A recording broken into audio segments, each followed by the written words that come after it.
Buenas noches, honorable vicepresidente del Estado Plurinacional de Bolivia, distinguido invitado, también a los ministros, a las autoridades presentes. Buenas noches para todos ustedes. Otra noche de alto impacto intelectual como la que vivimos hace unas semanas atrás con la presencia de David Harvey.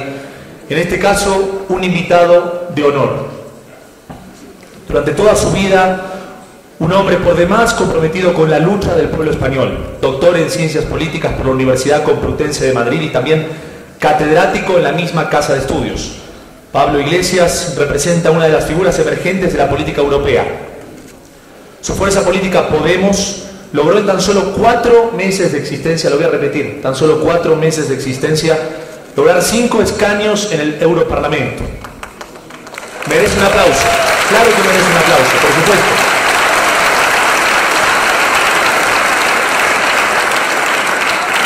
Esto se da en el marco de Pensando, ¿cómo dice el cartel? Pensando el mundo desde Bolivia, desde aquí. Actualmente se posiciona como la tercera fuerza política de su país e incluso se disputa el segundo lugar, partido que se ha creado en el mes de enero. Muchos sondeos lo señalan como el político más valorado de España. Sé que se mueren por escucharlo.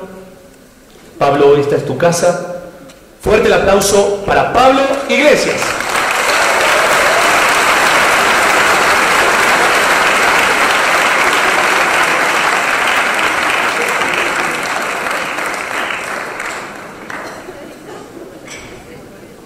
Buenas noches a todos y a todas. Es emocionante estar aquí. Quería darles las gracias en primer lugar al vicepresidente, a Álvaro y por supuesto a todos vosotros y vosotras. Es emocionante estar aquí por muchos motivos. Hoy creo que os voy a contar algunos secretos. No quería que esta fuera una conferencia, una intervención convencional. Cuando uno tiene responsabilidades políticas, se ve obligado a intervenir en muchos sitios y es inevitable repetirse, es inevitable llevar un argumentario aprendido, es inevitable contar las mismas cosas, es inevitable incluso a veces ajustarse a los argumentarios que el equipo de campaña te prepara para conseguir ese titular perfecto en los periódicos, para conseguir esa frase de efecto en los medios de comunicación. Pelear, luchar políticamente implica asumir esos terrenos de juego, pero hoy quería que esto fuera otra cosa. Quería que pudiéramos compartir una serie de intimidades políticas que tienen muchísimo que ver con la genealogía, con el ADN de Podemos y que están directamente vinculadas con Bolivia de una manera mucho más estrecha de lo que muchos podrían imaginarse. Y para eso hay que contar algunos secretos. Voy a empezar contándoles un secreto que empecé a relatar hace unos cuantos meses, pero que no terminé de contar la verdad y hoy voy a tratar de contarla aquí, en exclusiva, con ustedes.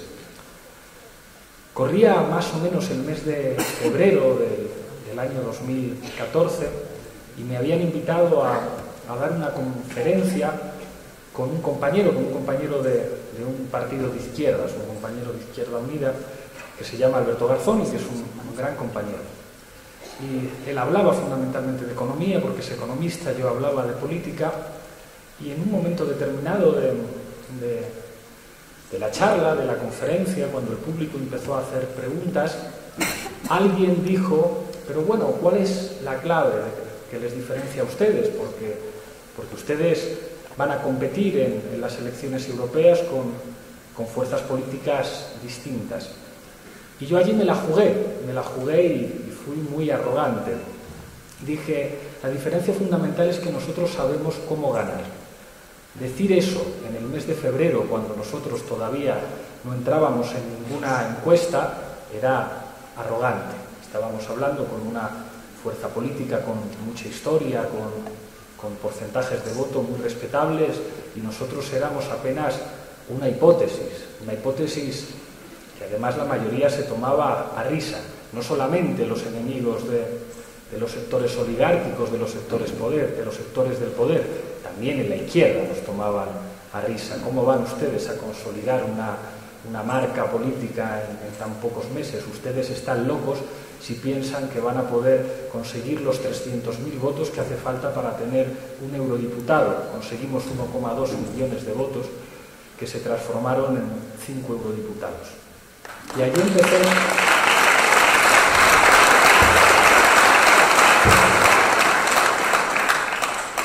empecé a contar ese secreto, y hay un vídeo en YouTube que ustedes pueden ver que se titula El secreto de Pablo Iglesias, contando que habíamos descubierto algo, que nosotros no éramos gente extraordinaria, sino gente ordinaria que quizá había tenido tiempo de conocer algunas experiencias y tratar de aprender de sus enseñanzas.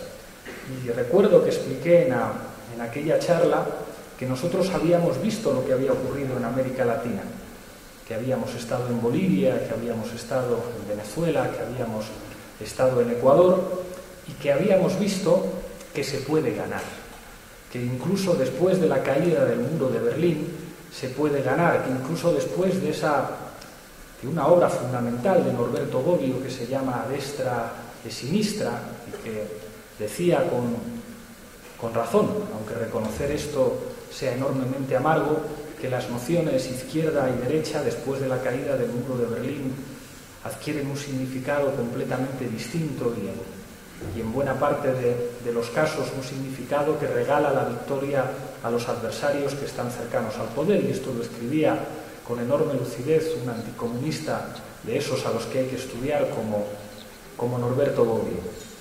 Y eso implicaba, de alguna forma, asumir que teníamos que descolonizar lo que nosotros representábamos.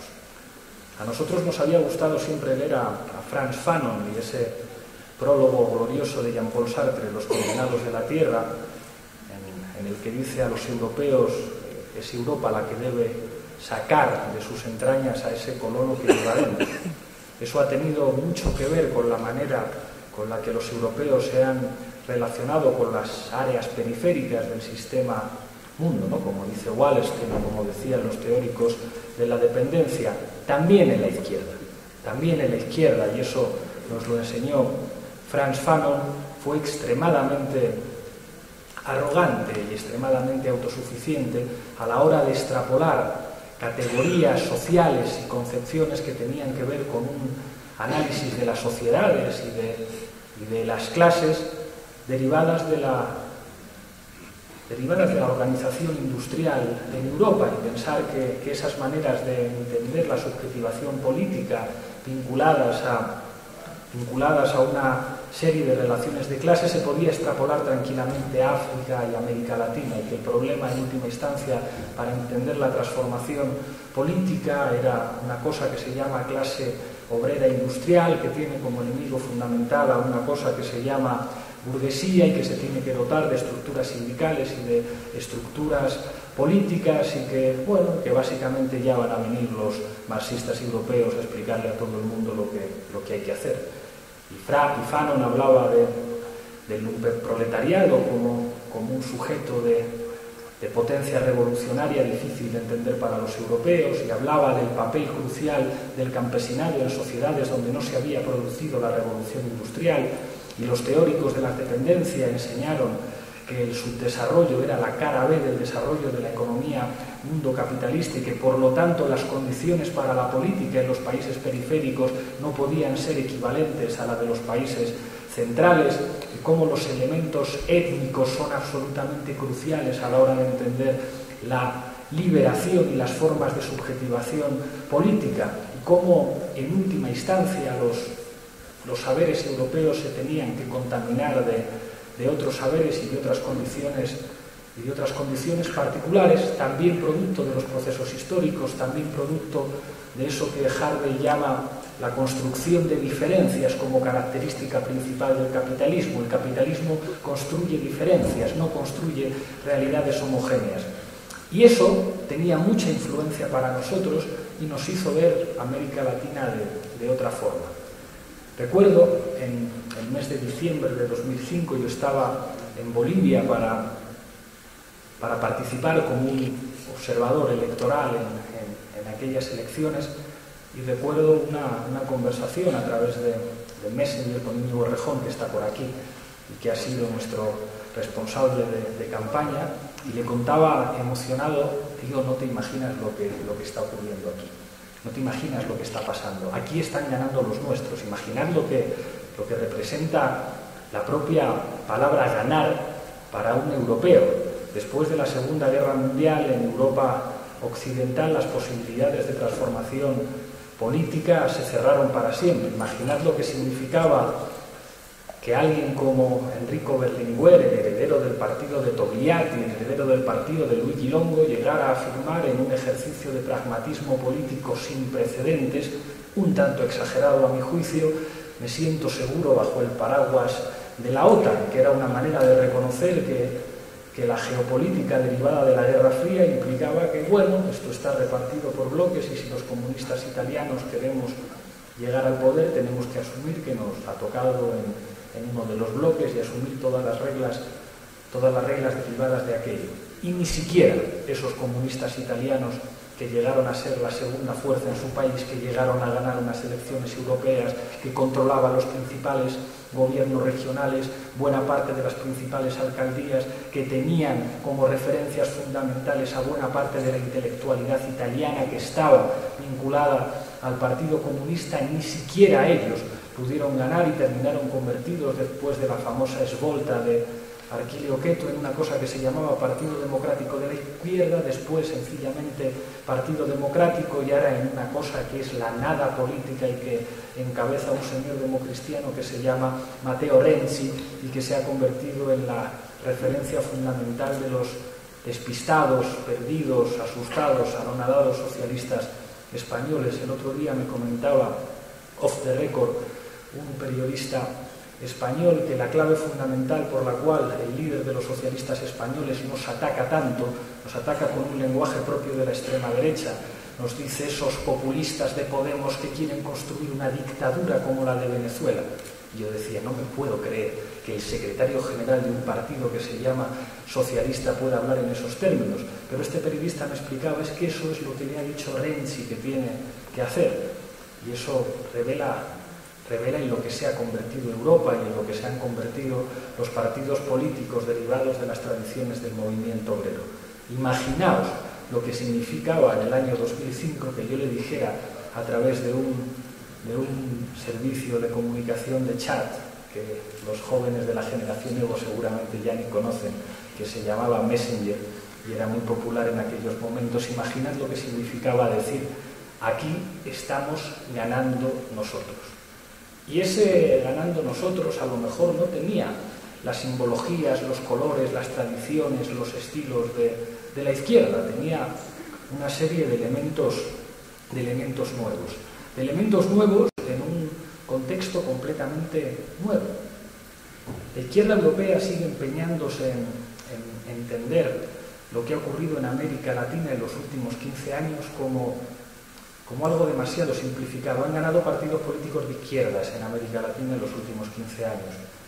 Y nosotros pensamos que eso es una manera demasiado simple de entender las cosas, demasiado cuadriculada. La realidad, por desgracia, es más compleja y más difícil. Y los revolucionarios, a la hora de la hora, nunca han tenido una Biblia en la que inspirarse o en la que encontraran todas las respuestas para saber lo que tenían que hacer, sino que los revolucionarios no se miden por su capacidad de repetir las enseñanzas de los libros. No se aprende a ser revolucionario solamente leyendo El Capital o leyendo Imperialismo, fase superior del capitalismo, leyendo El Estado y la Revolución. Se aprende a ser revolucionario confrontando con la praxis. Y la praxis es tozuda, es difícil, es contradictoria, es sucia, implica que a veces hay que mancharse las manos. ¿Y qué terreno, qué contexto se puede imaginar más difícil que aquel posterior a la caída del muro de Berlín? La caída del muro de Berlín implica que buena parte de las certezas geopolíticas y las certezas teóricas se caen, y que las formas de transformación política asumen, al menos en una primera etapa, un modesto escenario de gestión post-neoliberal. podemos hablar de socialismo como una meta, como un horizonte, podemos incluso forzar las cosas y decir todo lo que estamos haciendo forma parte de un proceso de transición hacia, pero ese proceso de transición no está escrito en ningún libro, no hay ningún libro que diga las fases de transición de un modelo de economía, de mercado, con un sistema mundial, con un mercado único, con tendencia a la acumulación, derivará necesariamente en un sistema en el que los medios de producción serán controlados de manera colectiva atendiendo a estas fases. Se acabó, no funciona así, no es tan sencillo. No hay un libro de instrucciones, no hay unas instrucciones como en los medicamentos que te dicen modo de empleo. Hay que enfrentarse a realidades complejas. Y si por algo son valiosas las experiencias en América Latina es porque han sido laicas en este aspecto. Se han enfrentado a un contexto en el que tenían todo en contra. Tenían la geopolítica en contra, tenían la ideología hegemónica a nivel mundial en contra, tenían las consecuencias de desestructuración de los niveles comunitarios producto de las formas más agresivas de ejercicio del neoliberalismo, como fueron aquellas que se aplicaron en América Latina, completamente en contra. Tenían a las organizaciones de la izquierda tradicional viviendo una derrota histórica. Imaginad lo que representaba a finales de los años 90 que la revolución cubana hubiera dejado de ser una referencia táctica, que nadie pudiera entender ya que el modelo revolucionario cubano pudiera exportarse a ninguna parte, nadie con dos dedos de frente. Imaginaos lo que significó la derrota de las experiencias guerrilleras en América Latina. Imaginaos lo que significó la derrota de los sandinistas en unas elecciones. Todo, absolutamente todo, en contra. La historia en contra. Se supone que la historia avanzaba de manera lineal. Se supone que cualquier padre podía imaginar que sus hijos iban a encontrar con un contexto mejor, pero no fue así. Era el contexto más difícil, el contexto en el que había que asumir que el territorio de la política era ese terrorífico escenario burgués del parlamentarismo, de presentarse a unas elecciones, intentar ganarlas y hacer eso, pues cómo decirlo, tan poco erótico, tan poco épico, que es iniciar un programa de reformas a través de estructuras estatales, con una economía de mercado que lo ocupa todo, con la necesidad de tener que entenderse con las empresas, con la necesidad de tener unas relaciones muchas veces conflictivas con los movimientos sociales, la necesidad de enfrentarse a la verdad de la política. Mientras algunos en la izquierda europea pensaban que todo lo que ocurría en América Latina era una historia de cuentos de hadas, en el que las masas populares de manera natural eligen a sus líderes naturales y todo funciona como la seda, y qué bonito ver a los pueblos defender a sus presidentes cuando se enfrentan a golpes de Estado, parece que tenían dificultades en ver que la verdadera grandeza de los procesos era estar logrando redistribuir la renta, era estar logrando avances sociales, era estar logrando niveles de ideologización distintas en un contexto global que ponía todos y cada uno de los factores cruciales en política en contra de esos procesos. Y nosotros nos habíamos dedicado a estudiar eso además desde la conciencia, desde la envidia de que nuestra situación era incluso peor.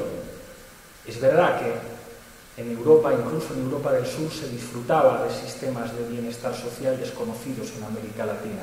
Es verdad que esa geopolítica posterior a la Guerra Fría que hace necesario convertir Europa Occidental en una alternativa visible para las clases trabajadoras de Europa Occidental frente al socialismo real, había producido también como resultado de los éxitos del movimiento obrero niveles de bienestar social a través de sistemas educativos públicos, a través de sistemas sanitarios públicos, a través de sistemas de protección del desempleo, que probablemente eran de los más avanzados del mundo, pero políticamente todo estaba cerrado y daba la impresión de que todo iba a peor.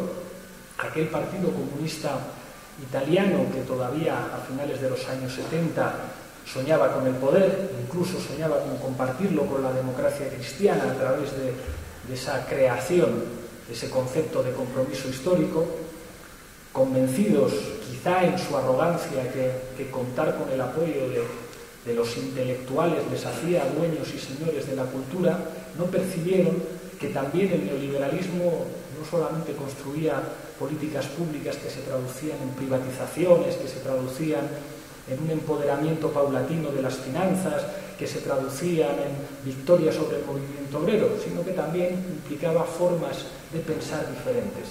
Y que había un personaje que empezó su vida tocando el piano en transatlánticos, que se llamaba Silvio Berlusconi, que había trazado una enorme amistad con Bettino Craxi y que empezó a hacerse con cadenas de televisión y que empezó a comprender que la cultura audiovisual importada de los Estados Unidos era más importante a la hora de configurar la manera que tenía la gente de pensar, que la alta cultura de los intelectuales italianos vinculados al Partido Comunista. Fundó un tipejo como Berlusconi, el partido político más exitoso de la historia de Italia, que se llamaba Forza Italia, que después de el Tangentopoli, después del cambio de régimen que se produce en Italia, no coloca a los comunistas en una situación mejor, sino que les llega con el pie cambiado, por la Unión Soviética disolviéndose, tienen que cambiar de nombre y a pesar de eso cada vez tienen menos apoyos.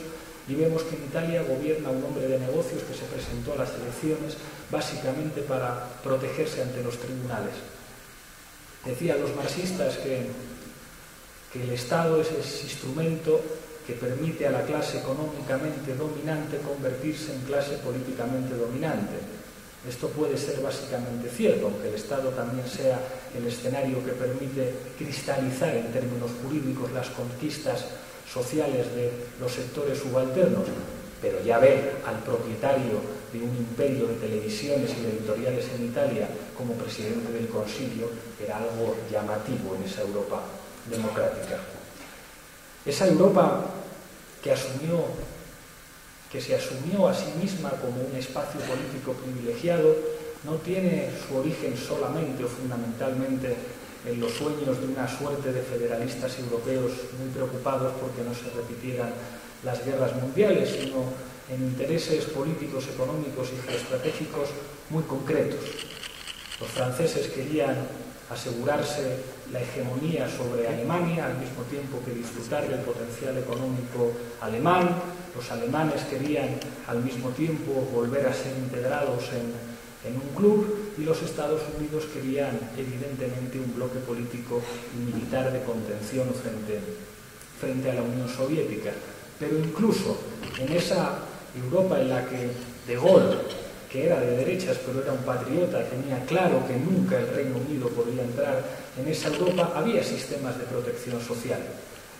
Pero cuando el neoliberalismo empieza a marcar sus éxitos en Estados Unidos con Reagan y en el Reino Unido con Margaret Thatcher, que fue capaz de doblar el brazo a los mineros, esa Europa como espacio de pervivencia de los derechos sociales, como espacio de pervivencia de las organizaciones sindicales clásicas, como espacio que servía a los partidos socialdemócratas para decir, ven ustedes cómo se puede hacer política también desde el Estado, ven ustedes cómo en el marco de la economía de mercado se pueden lograr muchas cosas.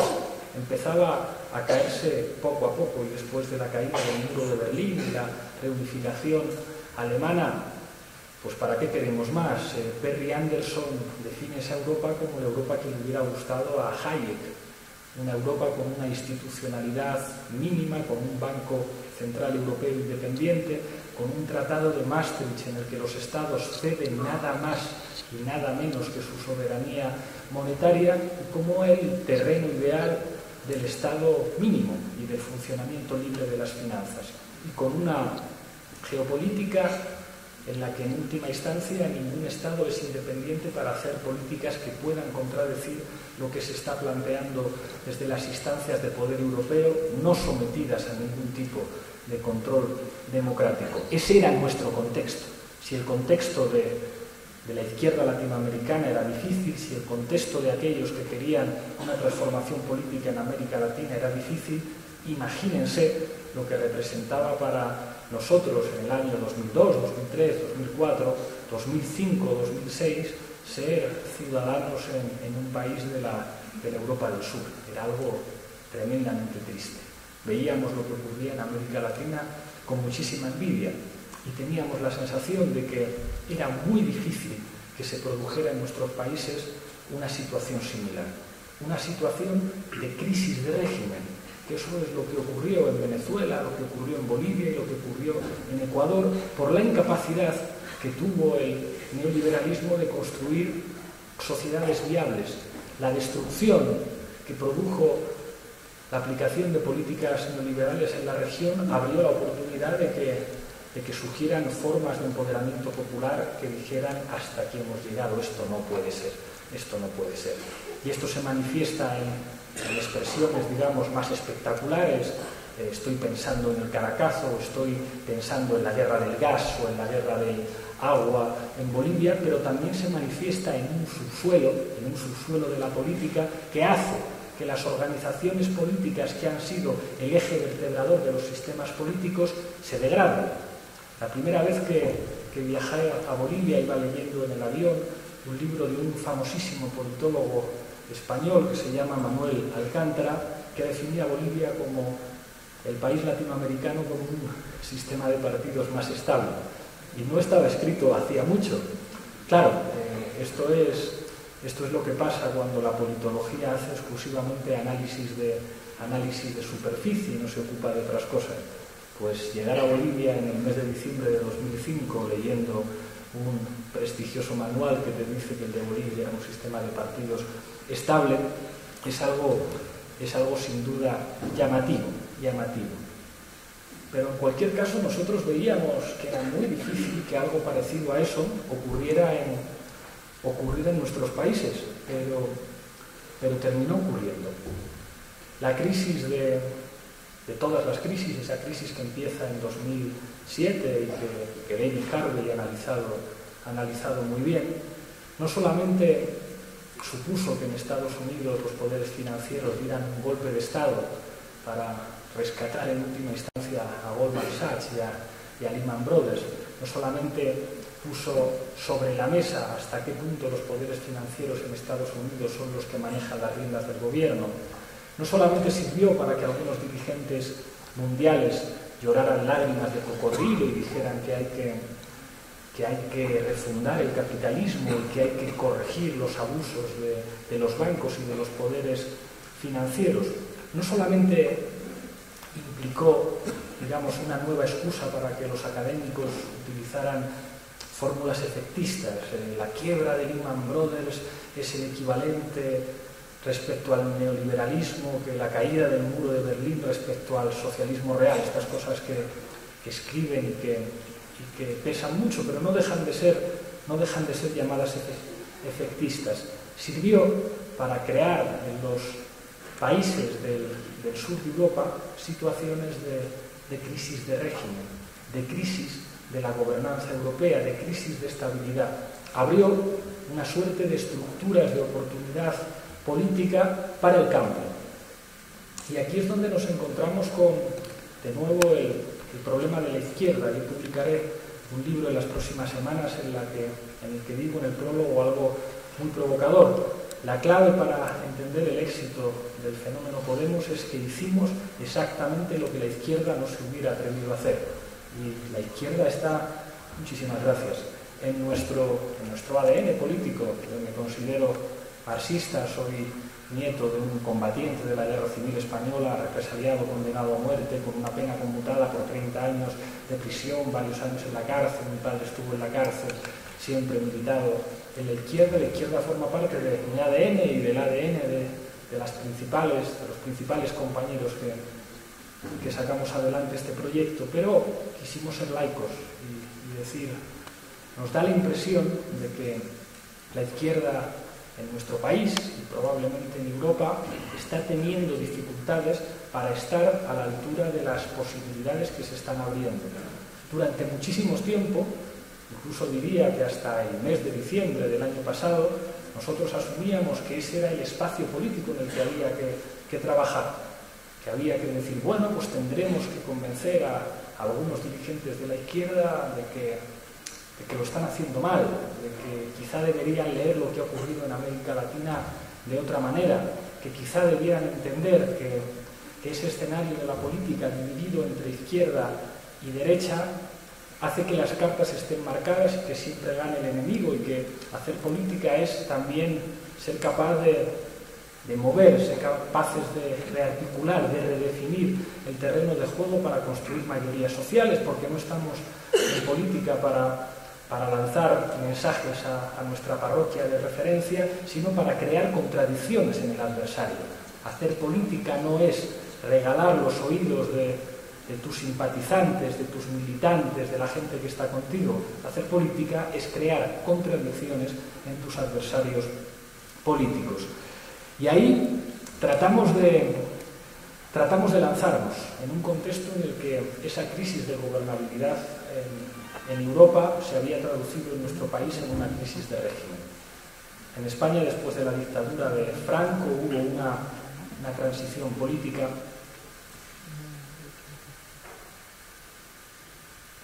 muy celebrada, que incluso pretendió exportarse a otros países como modelo de avance racional hacia la democracia, que articuló un sistema político, un régimen político que hay que reconocerlo de enorme éxito. Un régimen político en el que la monarquía salía reforzada como un actor que supuestamente había participado en la conquista de formas procedimentales de democracia, que no son ni mucho menos despreciables, con un sistema de partidos en el que había dos grandes partidos a nivel estatal, Partido Socialista y Partido Popular, centro-derecha, centro-izquierda, que aseguraban la estabilidad política del país, porque en las cuestiones fundamentales terminaban estando de acuerdo. Estaban de acuerdo con la integración de España en Europa, estaban de acuerdo con la integración de España en la OTAN, estaban de acuerdo con las líneas generales de política económica en el marco de la división europea del trabajo, que implicaba que a España le tocaba una posición periférica en la que apostábamos por el turismo y por un modelo de desarrollo fundamentado en el ladrillo, en la construcción, lo que alimentó un sistema de burbujas inmobiliarias y pelotazos urbanísticos que está detrás tanto de las terroríficas consecuencias que ha tenido para la población española la crisis económica, como detrás de la corrupción política como uno de los elementos definidores del régimen político español. Con la concurrencia eventual de nacionalistas moderados, vascos y catalanes, este sistema de partidos funcionaba perfectamente. Existía un cierto notable prestigio de las instituciones. Barcelona 92, la exposición de Sevilla se habían construido como mitos de esa llegada de España a la modernidad después de la oscuridad y del retraso franquista. Un sistema fundamentado en el crédito como principal elemento garante del consumo, que permitía a la gente consumir y comprar, había sentado las bases de una ideología de lo individual en la que los sindicatos se convertían en una cosa del pasado, y en la que además algunas de sus prácticas, digamos, poco edificantes habían provocado que muchísimos sectores sociales los miraran con recelo. Las propias transformaciones en la estructura de la fuerza de trabajo en España impedían que la sindicación fuera un elemento fácil en nuestro país. Nosotros como jóvenes hablábamos de la precariedad. Hablábamos de esos jóvenes que trabajan en los call centers, que trabajan como camareros sin contrato, que de alguna manera nutren en un país aparentemente del primer mundo sectores de economía casi informal muchas veces, donde el derecho del trabajo no opera. Todo eso como consecuencia de la crisis económica y su gestión, que su gestión implicó que los gobiernos españoles fueran del Partido Socialista o del Partido Popular, aplicaran el mismo tipo de recetas que venía de Europa, austeridad. ¿Cómo vamos a pagar las consecuencias de la crisis económica? Pues primero rescatando con dinero público a los bancos y en segundo lugar trasladando ese coste del rescate a los ciudadanos a través de recortes sociales. La señora española podría preguntarse, ¿pero qué tiene que ver que rescaten con dinero público a los bancos con mi situación? Pues que le bajen a usted la pensión, señor, es la manera en la que usted está pagando la factura de los desmanes de los poderes financieros. Que se reduzcan las becas, que se privaticen hospitales, que se privaticen universidades, que se produzcan reformas laborales que permitan el empobrecimiento de la clase trabajadora. Cuando hablamos de España hablamos de un país con 6 millones de parados, la mayor parte de los cuales no reciben ninguna prestación, un país en el que, según organizaciones de la Iglesia Católica, 1 de cada 4 ciudadanos es pobre, un país en el que se habla ya de malnutrición infantil, en los que sectores de la clase media se ven desahuciados, echados de sus casas y con deudas impagables, en el que buena parte de los jóvenes más preparados que se han formado en las universidades tienen que emigrar, algunos a América Latina porque les ofrecen oportunidades laborales más decentes, otros a otros países europeos porque es mejor trabajar de camarero en Londres o trabajar de peón de albañil en Berlín que hacerlo en España. Todos esos elementos empezaron a señalar una crisis en la que nosotros pensábamos que no era tan difícil actuar políticamente. Un viejo amigo comunista que conoce América Latina muy bien, decía: la audacia en política, el momento leninista, si queréis, supone identificar esos pequeñitos momentos excepcionales en la que la diferencia entre un dirigente audaz y un dirigente mediocre es la capacidad de señalar a los culpables, de señalar a los enemigos y decir a la gente: ¿veis? Estos son los enemigos del pueblo. Esa es la diferencia entre la audacia o actuar como un conservador que sigue utilizando los mismos métodos. Y eso es básicamente lo que nosotros decíamos que hay que hacer. La crisis tiene culpables muy claros, tienen nombres y apellidos y les podemos poner un nombre. Les podemos llamar casta, que es una palabra que inventaron unos periodistas italianos para identificar esa indistinción entre poderes económicos y poderes políticos en el sistema político corrupto por excelencia en Europa, que es el sistema político italiano. Nosotros decíamos: si hay presidentes y ministros que después de ser presidentes y ministros terminan en consejos de administración de las grandes empresas, esto es un fraude democrático, son casta. Quien recibe el premio después de haber gobernado, de acabar en un consejo de administración y convertirse en millonario por haber sido elegido por los ciudadanos, es un enemigo del pueblo. No gobiernan a favor de los ciudadanos, gobiernan a favor de quien les está pagando el sueldo. Y esto lo entiende cualquier persona.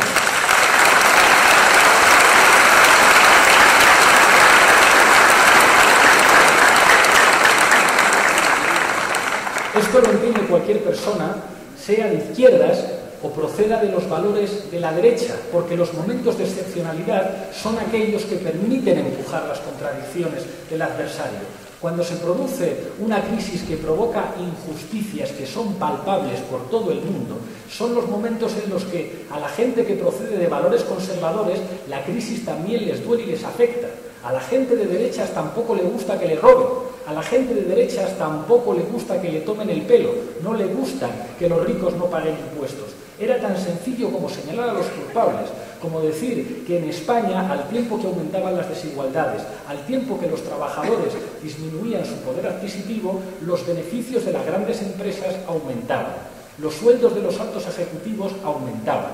Los empresarios de la banca en España eran los mejores pagados de Europa. El yerno del rey era el mejor ejemplo de la corrupción. ¿Qué sentido tenía reivindicar los valores republicanos de nuestros abuelos, de los que estoy orgulloso, cuando podemos decir la palabra que define al rey es corrupto? Si decimos que el problema del rey es que es un rey, podemos ser el 20%. Si decimos que el problema del rey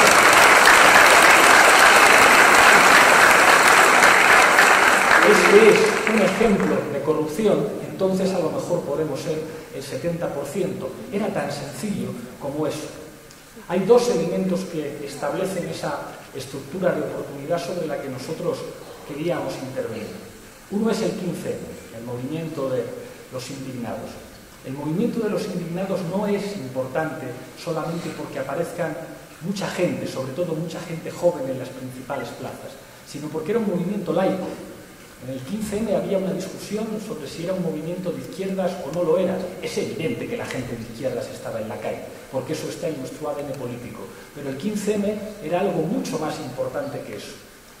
Era divertido escuchar a algunos dirigentes conservadores de la izquierda que miraban ofendidos al 15M y decían: bueno, yo llevo indignado 30 años, van a venir estos chavalitos ahora a enseñarme lo que es la indignación. Esto es lo que es el ejemplo de un conservador, que aunque se crea que es revolucionario por tener una olla, un martillo en su casa y por tener un cartel del Che Guevara, no ha entendido absolutamente nada. Que en nuestro país hubiera millares de jóvenes en las calles que no procedían de nuestros valores revela una oportunidad histórica. ¿A quién le va a sorprender que se movilice la izquierda? Pues claro que la izquierda se moviliza y saca sus pancartas y saca sus banderas y saca sus referencias teóricas. Eso es la normalidad. Hay un gobierno de derechas, la izquierda organiza una manifestación, no es nada sorprendente. Pero ¿qué es lo que ocurre cuando gente que jamás se ha manifestado sale a las calles para decir son unos sinvergüenzas, que se vayan todos, me están robando? Surge una oportunidad histórica. Una oportunidad histórica que no es sencilla. Las asambleas del 15M eran en muchos casos caóticas. Podía haber opiniones contradictorias. No había un programa político que definiera al 15M más allá de decir queremos democracia, más allá de haber entendido que el dolor es un problema político. Pero eso señalaba una oportunidad de trabajar en otro terreno. Cuando las encuestas de opinión decían que las reivindicaciones del 15M eran compartidas por el 80% de los ciudadanos, un revolucionario no tiene que pensar en la bandera que tiene en su casa, no tiene que pensar en los libros que tiene que aprender, tiene que comprender que eso es una oportunidad para intervenir. Y en la capacidad de intervenir con éxito se mide cuánto revolucionario es uno, porque eso no se mide en función de la camiseta que uno lleva, en función de la olla y el martillo más grande que uno tiene, sino en función de los resultados, Un comunista no es comunista por lo que lee, no es comunista por lo que dice, es comunista por lo que consigue. Y en nuestro país, buena parte de los sectores de la izquierda fueron incapaces de adaptar estrategias para aprovechar esa posibilidad de transformación política que se podía dar en nuestro país, que al principio parecía que era nada. Parecía que el 15M se murió, parecía que entró en una fase de reflujo. Entonces decían, después de que hubiera elecciones y el Partido Popular tuviera un éxito notable y al Partido Socialista no le fuera mal, decían con arrogancia, bueno, pues si hay tanta gente indignada, ¿por qué nos presentáis a las elecciones? Siguieron diciendo eso hasta que aparecimos nosotros. Entonces ya no dicen más eso de que la gente normal se presenta a las elecciones.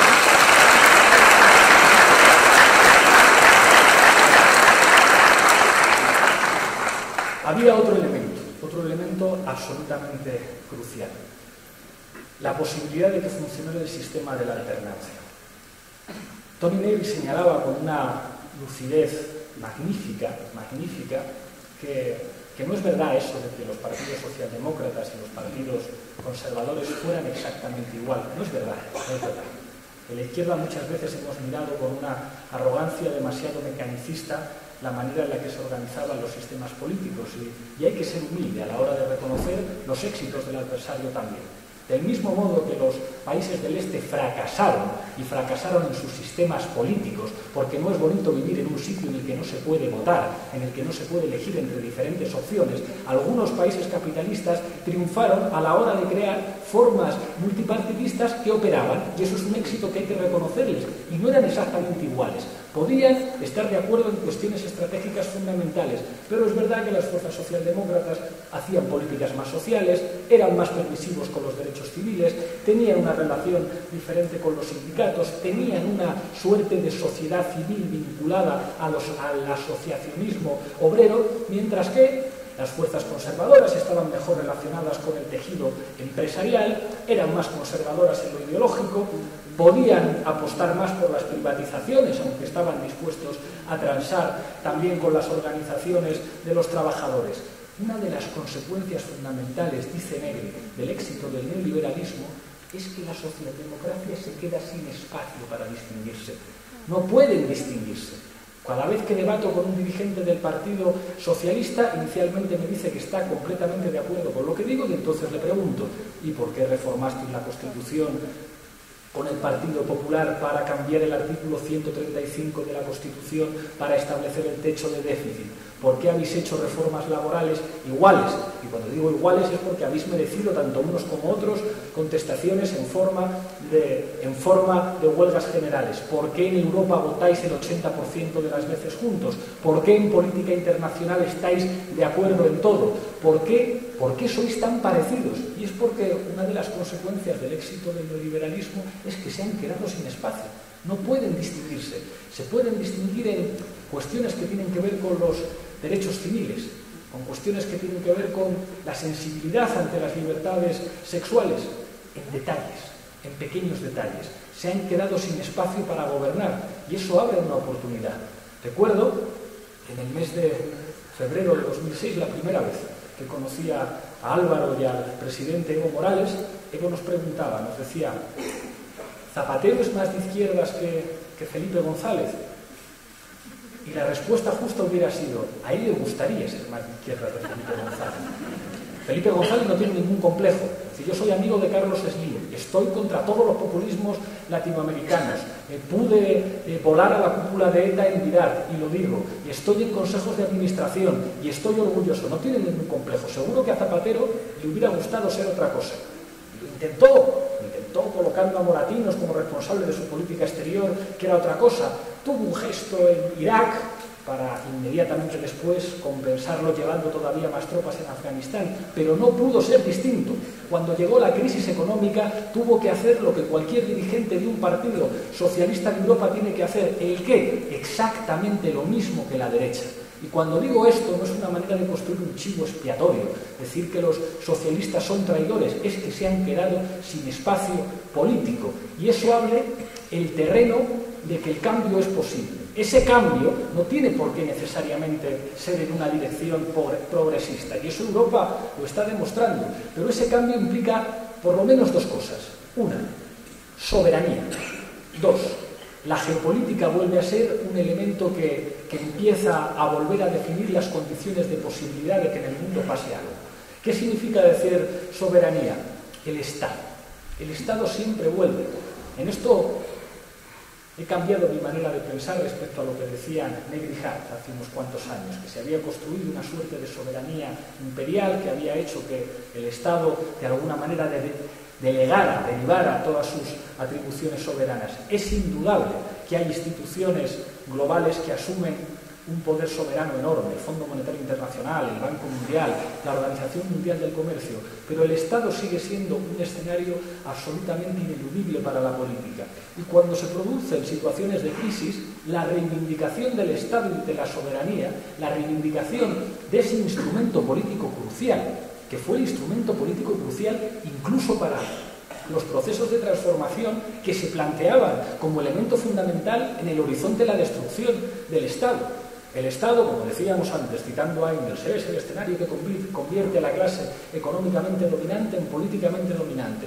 Pero no hace falta leer a Nikos Poulanchas para saber que el Estado también ha sido el único instrumento con el que han contado los débiles para traducir en normas jurídicas las victorias de la clase trabajadora y de los sectores subalternos. Es el Estado el que permite que haya leyes de protección laboral para los trabajadores. Es el Estado el que abre escuelas públicas. Es el Estado el que abre hospitales públicos. Es un instrumento de intervención política crucial para los que defienden los intereses de las clases poderosas, pero también para quienes defienden los intereses de las clases subalternas. Y en un momento de crisis política, la pelea por el Estado se convierte en absolutamente crucial. Fueron dispositivos estatales los que se encargaron de instaurar el neoliberalismo en muchísimos países. Y ante una situación de crisis, la reivindicación de la soberanía forma parte de los discursos de todos. ¿Cuál es la opción política que amenaza con convertirse en mayoritaria en Francia? El Frente Nacional de Marine Le Pen, los exfascistas, o si le quitamos el ex, los fascistas, porque están diciendo algo que funciona fundamentalmente. Francia, están diciendo cuando les preguntan ¿qué hacemos con el euro? Preguntar a los franceses que voten. Si los franceses quieren estar mayoritariamente dentro del euro, estaremos. Si no quieren estar, no saldremos. ¿Quién puede responder ese argumento de que la gente vote? ¿Quién puede responder el argumento de la soberanía nacional? En el fondo, los que conocemos lo que significa el fascismo, sabemos que es mentira. Sabemos que el fascismo fue un dispositivo para proteger los intereses de clase de los más poderosos, pero tampoco podemos caer en ese mecanicismo de pensar que tenemos una respuesta para todos. En Europa hay una estructura de oportunidad en el que si no somos los que provenimos de la izquierda, los que aprovechamos ese nuevo terreno de juego, van a ser otros. Va a ser la extrema derecha, o van a ser opciones que adopten estilos o formas muy parecidas a las que deberemos adoptar nosotros, pero que no se plantee ningún tipo de horizonte emancipador en el sentido de democratizar la economía. La política es un escenario abierto, un escenario en el que todos pelean, un escenario en el que es estúpido pensar que eres más listo que tus adversarios o que cuentas con una suerte de armatoste teórico detrás de ti que te va a dar todas las soluciones. Lo que está ocurriendo en España, lo que está ocurriendo con nosotros, lo que está ocurriendo en Grecia con Syriza, incluso lo que está ocurriendo en Irlanda con el Sinn Féin, es un desafío en términos de reivindicación de la soberanía. Es decir, estamos de acuerdo con que Europa está muy bien, pero no estamos dispuestos a asumir una suerte de políticas de austericidio que está convirtiendo nuestro país en colonias. Y cuando están convirtiendo tu país en una colonia, ¿qué mejor discurso que apelar al pueblo y al orgullo nacional? Fue una de las características fundamentales de nuestra campaña electoral que la izquierda nos criticó. Nosotros dijimos, somos patriotas, y aquellos que privatizan, aquellos que entregan atribuciones soberanas a poderes exteriores, aquellos que no pagan impuestos, esos son traidores a la patria. La izquierda se echaba las manos en la cabeza. ¿Qué clase de discurso es este? Y apelamos a la policía y a las Fuerzas Armadas, en un país en el que buena parte de la tradición de la policía y de las Fuerzas Armadas estuvo vinculada a los poderes de la dictadura. Pero claro que hay militares y policías honrados que cuando nos escuchaban nos decían, tenéis razón. En un mitin en Zaragoza se me acercó un militar, me emocionó cuando me dijo que sepas que algunos militares estaríamos dispuestos a intervenir para defender la democracia frente a la troika europea. Cuando un militar te dice eso, empiezas a pensar, a lo mejor va a ser cierto que podemos ganar.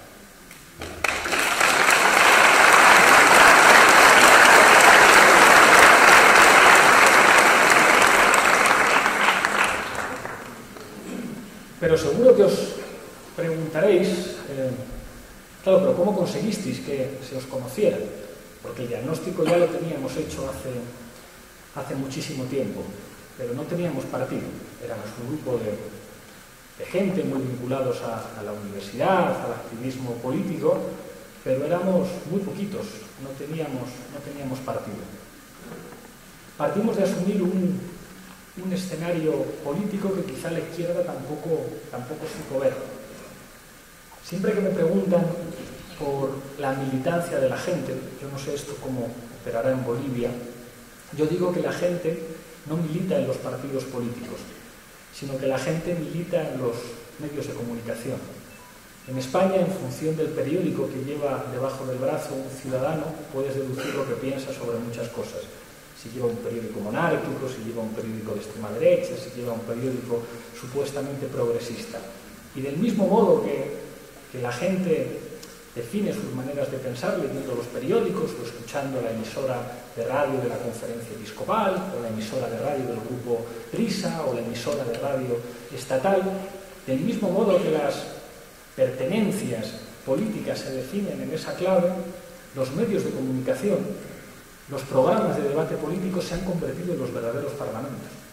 Yo estoy en el Parlamento Europeo, es una pérdida de tiempo. Las intervenciones que...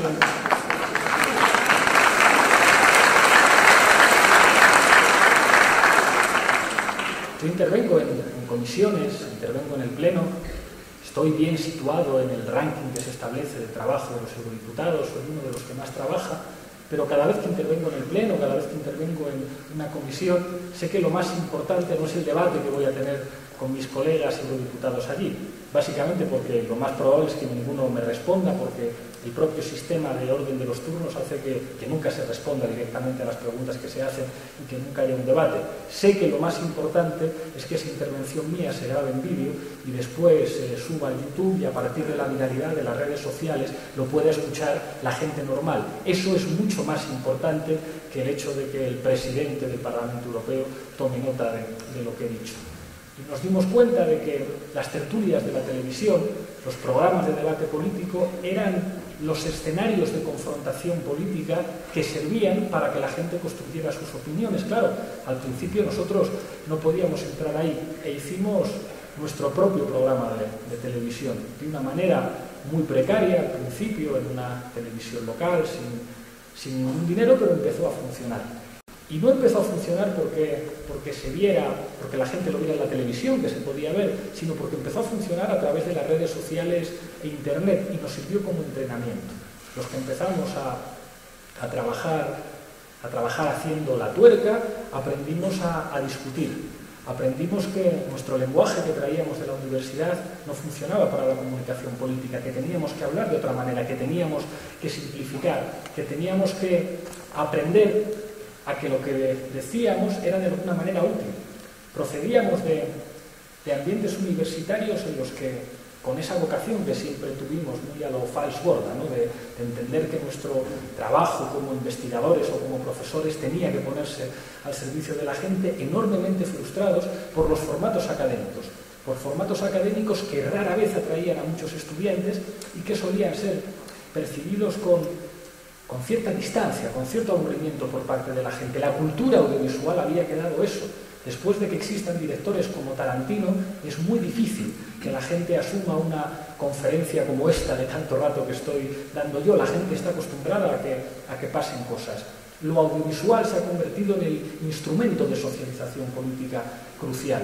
Lo que hicimos con la tuerca, con nuestro programa, fue entrenarnos. Y después tuvimos la oportunidad de hacer un programa ya con muchos más medios técnicos en Hispan TV, y llegó la oportunidad de ir a debatir a medios de comunicación de masas. Me llegó sobre todo a mí. Me empezaron a llevar, me llevaron una vez y funcionó muy bien a nivel de audiencia, porque claro, el discurso que llevábamos durante muchísimo tiempo trabajando funcionaba con la gente, y se produjo un fenómeno muy curioso. Las televisiones públicas controladas por el gobierno me tenían absolutamente vetado, pero las televisiones privadas se daban cuenta de que aumentaban sus audiencias y por lo tanto aumentaba su recaudación, e insistieron en llevarme. Y me hicieron crecer, hasta el punto de convertirme en uno de los comentaristas políticos más conocidos del país. Y claro, se debieron pensar que yo no tenía más aspiraciones ni más ambiciones que convertirme en un tertuliano de televisión, y no era así. No fue fácil la decisión, pero con algunos compañeros pensamos en la posibilidad de esto, si sirve de algo, es para tratar de ponerlo a funcionar políticamente. Inicialmente nos acercamos a la izquierda y les dijimos: si nos abrís un hueco, nosotros estamos dispuestos a trabajar con nosotros, y la respuesta fue no, y nos vimos absolutamente solos. Y allí estaba yo, con un equipo muy pequeño de gente, dirigido por Íñigo Errejón, que está por ahí, alguien con mucha más experiencia que yo en América Latina, que había trabajado en campaña, que sabía cómo se podía diseñar una campaña, y fuimos un grupito muy pequeño los que dijimos, bueno, con un tipo que aparece en los medios de comunicación, sin saber muy bien qué es lo que va a ocurrir, si en cuanto anunciemos esto le van a dejar de llevar o no, vamos a jugárnosla porque queremos formar parte de la historia de nuestro país, porque estamos viendo que hay una situación en la que es fundamental intervenir, nadie quiere hacerlo con nosotros, pues tendremos que hacerlo solos. Y esto empezó en el mes de enero de este año, con todo en contra. Se nos puso en contra buena parte de la izquierda, se rieron de nosotros, ocurrió un poco como eso que dice Gandhi: primero te ignora, luego se ríen de ti y después te insulta, y eso quiere decir que estás cerca de ganar. Y funcionó. Empezamos a ir hacia arriba.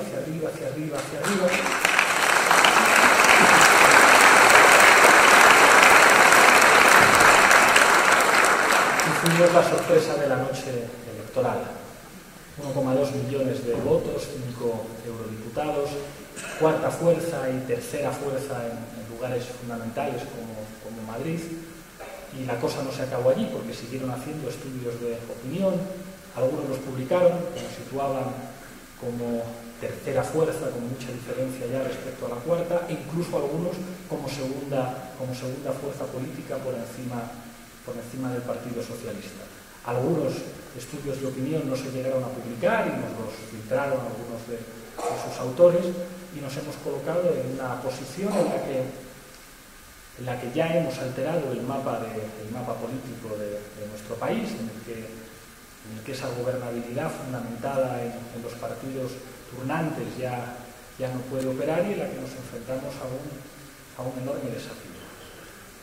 Es verdad que lo que hicimos durante la campaña electoral fue, por expresarlo como le gustaría expresarlo a Íñigo, practicar esa técnica gramsciana de la guerra de posiciones, que tiene que ver con asumir que el sentido común de época tiene unas reglas determinadas en las que te tienes que mover buscando una suerte de, digamos, de generación de poderes en el marco de la ideología, en el marco de lo que piensa la gente. Eso implica utilizar un lenguaje determinado, disputar el significado de palabras como democracia, como justicia, hablar fundamentalmente en la campaña electoral de la corrupción, hablar fundamentalmente de la casta, señalar a los enemigos del pueblo, colocarnos en un discurso perfecto para una campaña electoral. Pero nos ha salido también que ahora estamos en un momento mucho más difícil, que es el de la guerra de movimientos. Es decir, en política no solamente se gana por tener el mejor discurso, es más, en política ni siquiera se gana por tener más votos, en política se gana por tener más poder. Y eso tiene que ver con la capacidad de plantear la posibilidad de ser gobierno. ¿Por qué hemos venido a América Latina? Por la misma razón que el primer viaje dentro de Europa que hicimos fue a Grecia para reunirnos con Alexis Tsipras, que va a ser el próximo presidente de Grecia, para preguntar qué vais a hacer.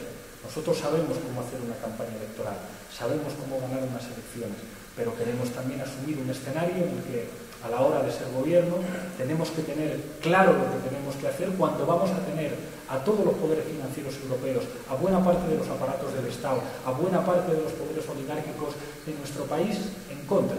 Y eso ya no es guerra de posiciones, eso es un momento más leninista, si se quiere, de la política, en el que eres lo que vales, lo que eres capaz de poner encima de la mesa.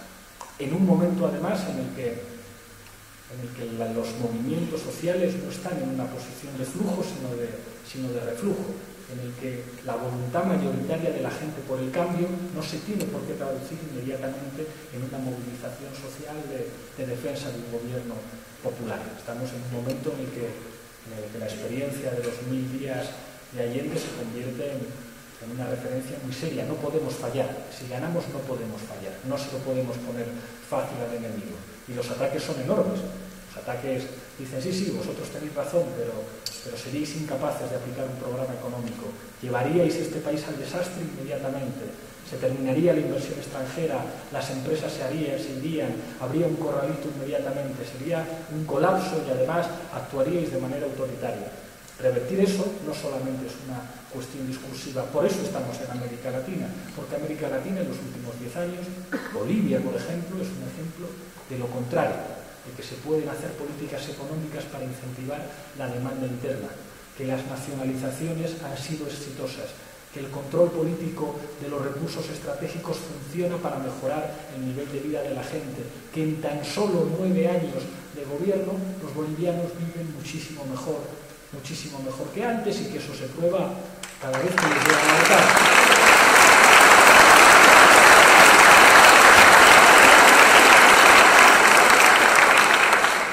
Por eso estamos aquí no para dar conferencias ni para enseñar nada, estamos aquí para preguntar, para aprender qué es lo que significa el cambio político cuando eso ya no solamente es reflexión de intelectuales en las universidades, o cuando eso ya no es solamente la disputa de la política en el terreno electoral, sino cuando eso significa ser gobierno y enfrentarse a todas las contradicciones, a todas las dificultades, a todos los elementos que, como decía antes, marcan la diferencia entre un revolucionario que asume que lo que puede hacer es reformas políticas a nivel del Estado y un incapaz. Nosotros querríamos parecernos al primer grupo y para eso tenemos mucho que aprender de ustedes. Muchísimas gracias.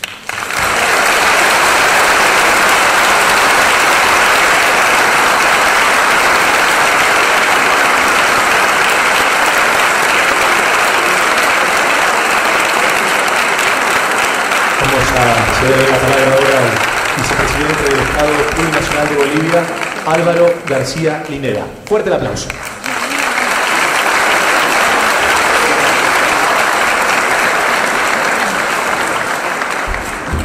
Bueno, muy buenas noches a todos ustedes. saludo muy cariñoso, cordial, fraterno, revolucionario al compañero Pablo, compañero Íñigo, que también está por acá. ¿Dónde estás? ¿Dónde te has ido? Ahí estás. Estabas aquí antes.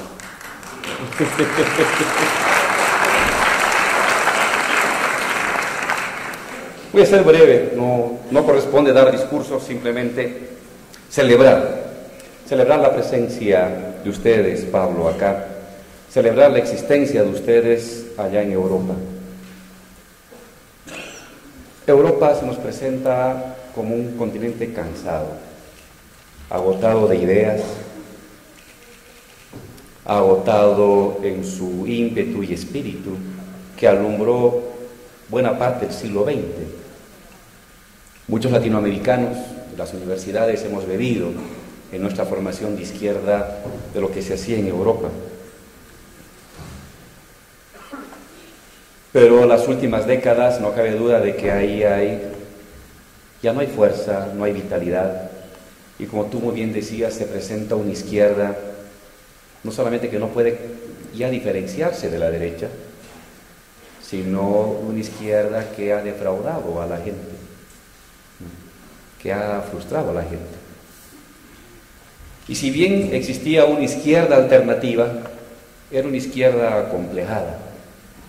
Cuando existía la URSS, arrastraba la cruz de participar de los lineamientos generales de la Tercera Internacional, pero de no radicalizar su discurso en Europa para no generar problemas. No había voluntad de poder. Y cuando se cae el muro de Berlín, tiene que cargar ya también la otra cruz de intentar explicar de por qué fracasó el socialismo. En tiempos de la URSS y después de la URSS, siempre ha sido una izquierda acomplejada, la que no estuvo en el gobierno. Y la que estuvo en el gobierno no le costó mucho asumir el sentido dominante de la época para aplicar las cosas que la derecha también podía aplicar. En medio de ese panorama tétrico para Europa, no cabe duda que América Latina ha dado una señal, pero es una señal de una reemergencia del pensamiento revolucionario, de la acción revolucionaria, que tiene su acompañamiento paralelo en otras expresiones del mundo, que capaz no las conocemos mucho, que no las leemos. ¿Qué estará pasando en Asia? ¿Qué estará pasando en África? Pero lo que sí entendemos que en Europa están surgiendo cosas nuevas. Ustedes son una nueva izquierda, no cabe duda, muy fresca, como te hemos visto acá, no solamente por la juventud, sino por las ideas y la ausencia de complejos. La izquierda de hoy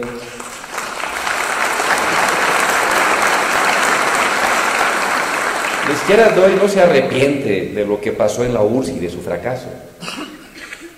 Recogemos su experiencia, pero no tenemos por qué nosotros dar cuenta de su fracaso. Fracasaron otros. Nosotros no vamos a fracasar, al menos vamos a morir intentando no fracasar.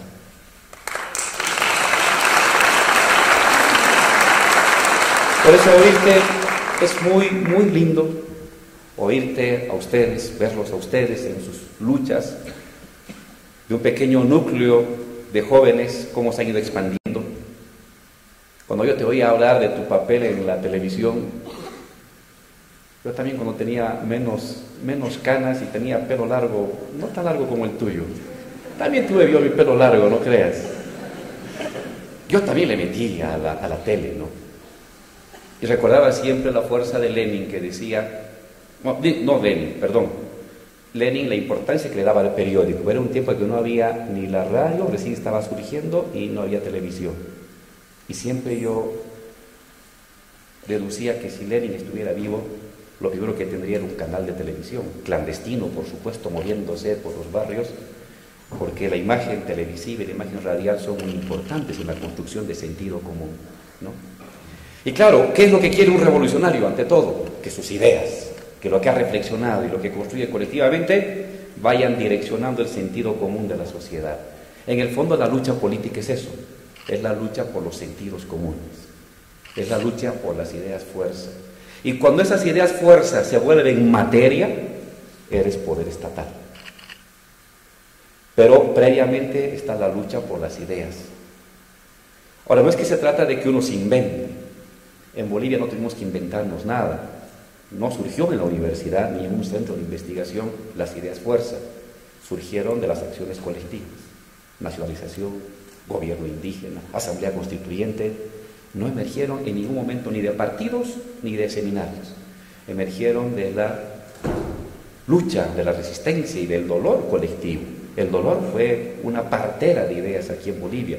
La muerte, la masacre, la derrota, parieron ideas. Y lo que hizo uno es simplemente difundir, volver más esquemático el conjunto de ideas que venían emergiendo de la sociedad. Entonces, nuestro papel es ese: estar muy atento a lo que va emergiendo de la sociedad, Pablo. Estar muy atento, ¿no? Y tener la capacidad didáctica de convertir que lo que emerge de la sociedad, convertir en algo más estructurado. Y esforzarse para que eso que emergió de la sociedad y que muchas veces la propia sociedad no se reconoce a sí mismo en ello, pasado el momento de la efervescencia, incorporar la autoridad o el poder simbólico de la autoridad televisiva, escrita, académica, sindical, dirigencial, porque tiene un poder simbólico y que permite al creador de la idea reconocerse en su propia idea. Creo que en el fondo ese es el papel de los partidos revolucionarios.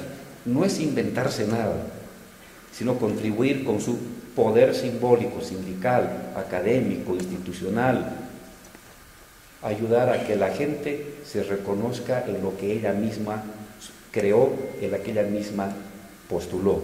Y si se logra ahí ese circuito, tienes a un sector empoderado, con su propia voluntad de poder, que no te la delega a un grupo, sino que él se asume con la fuerza de construcción de poder.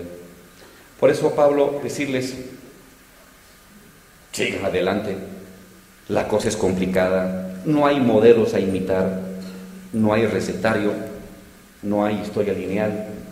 Lo importante es este compromiso por construir modelos alternativos de organización, de movilización, de una nueva Europa. Ojalá que esfuerzos como los que están surgiendo con ustedes nos puedan diseñar una nueva Europa. La necesitamos. Ya va América Latina 10 años y no encuentra su correlato en otros continentes.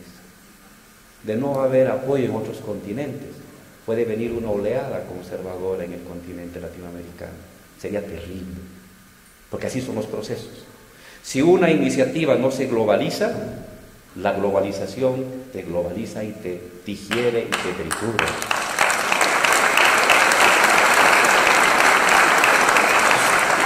Tu presencia aquí no solamente es para conocer mejor lo que está pasando en España, sino para decirles, métanle, porque los necesitamos. Si aquí nos estamos atrasando en algo, ustedes lo harán mejor. Si aquí nos estamos deteniendo en algo, nos hemos equivocado en otras, ustedes y otros, en Grecia, y lo que pueda hacerse en Francia, y lo que pueda hacerse en Sudáfrica, lo tienen que hacer mejor. Temo que este momento excepcional del continente, si no encuentra un reflejo, un acompañamiento autónomo, plural, de lo que puede hacer cada país en su lugar, rápidamente con el tiempo quede cercado. El imperio o el imperialismo ha sufrido golpes, está en decadencia, pero existe y va a durar todavía décadas y es capaz de dar zarpazos muy duros. América Latina está en riesgo, lo avanzado de América Latina está en riesgo si es que no tiene un acompañamiento de experiencias, de creatividad, de luchas, de esfuerzos, de transformaciones estatales, de transformaciones electorales, de transformaciones discursivas de otras partes del continente. Es decir, los necesitamos. No los dejen solos, hagan el esfuerzo, avancen más rápido, empujen. Se ha abierto un espacio de oportunidad, se están vaciando las antiguas creencias y es tiempo de posibilidad de crear o de consolidar las nuevas creencias. Sean audaces, sean audaces. Esto no siempre sucede así. Son esos ciclos que se abren cada 20, cada 50, cada 80 años. Y si uno no tiene la audacia para aprovechar ese momento de apertura y convertir esa rajadura en un abismo que transforme el país, se habrá cerrado esta oportunidad y se habrán nuevamente reciclado los viejos partidos y tendrás al sistema político español reconstituido con nuevo ropaje y nuevamente una generación frustrada. Eso no puede darse. Saber aprovechar el momento, utilizar mucho las ideas, estar muy atento a las pulsiones de la sociedad, informarnos lo que hacen. Nosotros informamos lo que hacen, no perder la perspectiva internacional, ¿no? El neoliberalismo es planetario, el capitalismo es planetario, su derrota es planetario o no es derrota. Estos son apenas unos intentos temporales de transformaciones y de reformas. La verdadera superación tiene que darse a nivel planetario. Y si ustedes no hacen lo suyo, si los franceses no hacen lo suyo, si los norteamericanos no hacen lo suyo, si los sudafricanos no hacen lo suyo, si los chinos no hacen lo suyo, si los japoneses no hacen lo suyo, de aquí a 20 años se habrá reconstituido nuevamente un sistema de reproducción ampliada del capitalismo con un nuevo sistema tecnológico, nuevo sistema de poder por los siguientes 30, 40, 80 años por delante. Estamos en un momento de transición. El caos sistémico que decía Wallerstein, hay que aprovechar ese caos sistémico. Hay que avanzar, hay que intentar convertir el caos sistémico en un momento de bifurcación hacia otro horizonte. No es obligado, no hay un destino fatal, no hay una historia lineal. Puede ser que perdamos, puede ser que ganemos. En todo caso, vale la pena vivir, pelear y morir para intentar ganar y que el mundo sea distinto. Felicidades, muchas gracias.